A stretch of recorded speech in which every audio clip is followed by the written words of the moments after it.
Welcome to the in front of me Samsung Galaxy A53, and I'll show you how to edit notification panel shortcuts on this device. So first you should open the notification panel here. Then as you can see here, we got all the available and visible icons on our toolbar. Just to add, to remove, or to change the positions of some icons, you should click here on this plus icon. And here you can see all the icons that we can add to our toolbar here.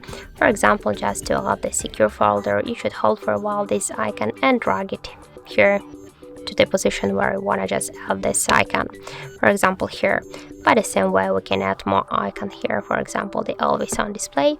Then just to save the changes, click here to done, and now you can see this two more icons on our toolbar. To delete, to remove some icons from here, by the same way, hold for a while and drag it here to this up section. So by this way, we can remove some icons from here, and just to change the positions, hold for a while the icon and drag it by this way, and then just short click down to save the changes here. So that's it, that's how it looks. Thank you for watching, and if you find this video helpful, don't forget to leave a like, comment and to subscribe our channel.